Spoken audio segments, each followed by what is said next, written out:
for their lives. Okay, so that is the Tower of Babel. So we move on to Genesis chapter 12. In Genesis chapter 12, it opens up with a promise that the Lord made to Abram at 75 years old. I was like, oh, wow. Like, sometimes people don't realize their purpose until later in life, or their calling, or what their purpose on this earth is. And I was like, wow, he was 75. He was 75 years old. So he says in verse 2, I will make you into a great nation. I will bless you. I will make your name great, and you will be a blessing. I will bless those who bless you, and whoever curses you, I will curse. All peoples on earth will be blessed through you. Like, that's so powerful. And so as we read along, beginning in verse 10, Abram is in Egypt. I was like, okay, Africa, there we go. Starting in verse 10, Abram allowed his fear, I have in my notes, to trump the promises of the Lord. So starting out in chapter 12, verse 2, the Lord gives Abram this amazing promise that I'm going to make you into a great nation. I'm going to bless you. I'm going to make your name great. And then in verse 10, when he goes to Egypt with his wife, he becomes fearful. He says to her, I know what a beautiful woman you are. This is verse 11. Verse 12, when the Egyptians see you, they'll say, this is his wife, and they will kill me, but they will let you live. Say you are my sister, so that I will be treated well for your sake, and my life will be spared because of you. And I wrote that, Abram, he took matters in his own hands. Even though God had made him his promise, the fear of men and what they might do to him overruled the promise that God had made. And because of that, the Lord, it says in verse 17, so what Abram wanted to do, the plan that he had made, that's what they did. When Abram came to Egypt, the Egyptians saw that she was a very beautiful woman, and when Pharaoh's officials saw her, they praised her to Pharaoh. She was taken into his palace. He treated Abram well for her sake, and Abram acquired sheep and cattle, male and female donkeys, men servants and maidservants, and camels. But in verse 17, you guys, the Lord inflicted serious diseases on Pharaoh and his household because of Abram's wife, Sarai. So this is an example of God made a promise to Abram. Abram allowed the fear of his present circumstances to trump the promise that God had made to him. And because of his disobedience, there was a consequence on Pharaoh. And in verse 18, Pharaoh summoned Abram, what have you done to me? Why didn't you tell me she was your wife? Why did you say she is my sister, so that I took her to be my wife? Here is your wife, take her and go. In verse 20, the last verse of the chapter, Pharaoh gave orders about Abram to his men, and they sent him on his way with his wife and everything he had.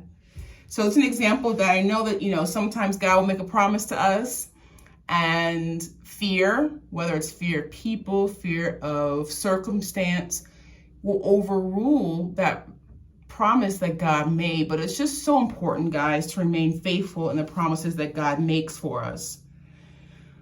Okay, now on to chapter 13. Abram leaves Egypt, and there's some dissension between Abram and Lot.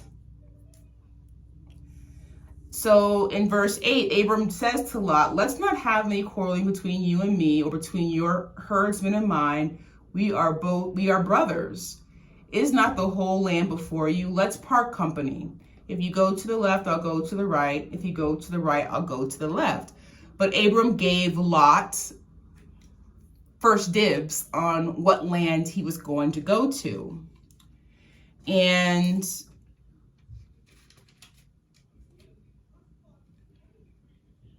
in verse 10, it says that Lot chose for himself what appeared to be the better land. So in verse 10, Lot looked up and saw that the whole plain of the Jordan was well watered, like the garden of the Lord, like the land of Egypt toward Zoar. In verse 11, Lot chose for himself the whole plain of the Jordan and set out to the east. So there was dissension. They decided to separate. Abram gave Lot first dibs. Lot chose what appeared to be the better land. And in verse 14, I have that God reaffirms his promise to Abram. So, initially back in chapter 12, the first verse, that's when the Lord tells Abram the promise for him and his descendants. Abram let his fear of the present circumstance trump the promise of God. But God is so good and he loves his children so much. The Lord said to Abram in verse 14, after Lot had parted from him, lift up your eyes from where you are, look north and south, east and west.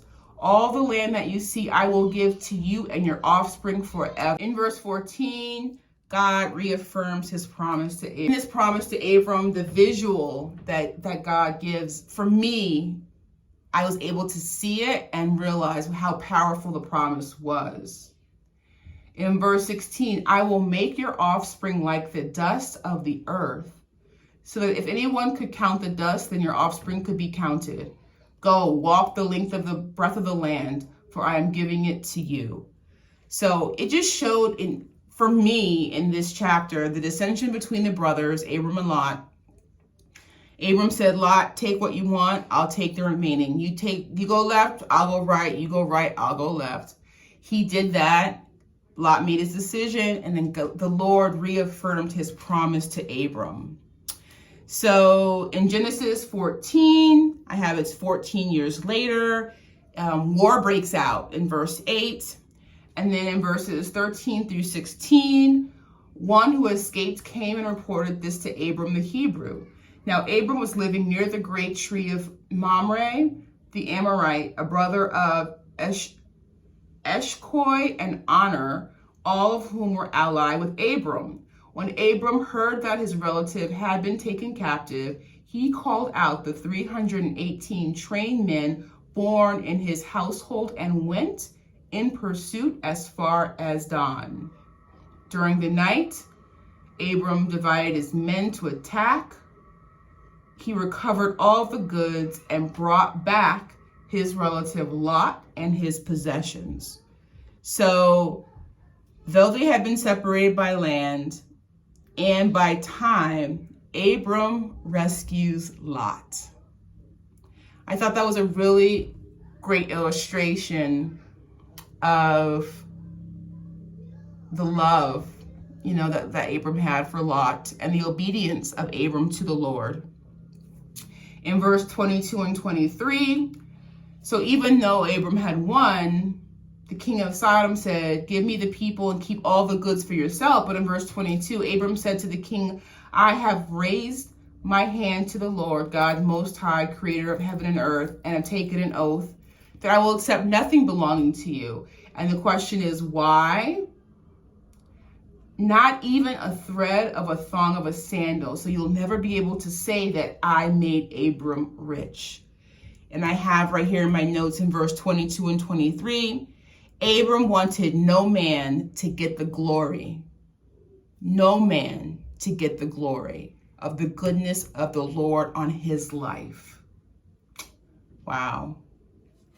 Guys, this word, I don't know, it's like coming alive for me.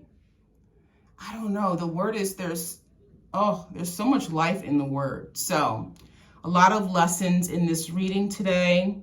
Oh, well, I'm already at 26 minutes. So I'm going to go ahead and end the review of Genesis chapters 8 through 14. Tomorrow's reading is Genesis chapters 15 through 21. Again, what a lot happened, right? Between Noah and the ark. Wow, 5 months of rain. It took 5 months to dry the land. But God was faithful and God showed up for his promises. And then it's just showing the consistency of the Lord, the consistency. All right. All right. So I will most likely, I'm going to definitely have to break this one up into 2 parts too. Both will be uploaded today. Again, I would love to have you on this journey with me. Even if you're not able to read, just to watch the videos to go along with me in reading the Bible for the first time. If you have any questions, any comments, leave them below. I do respond to every single one. I will see you in tomorrow's video. Bye for now, tribe.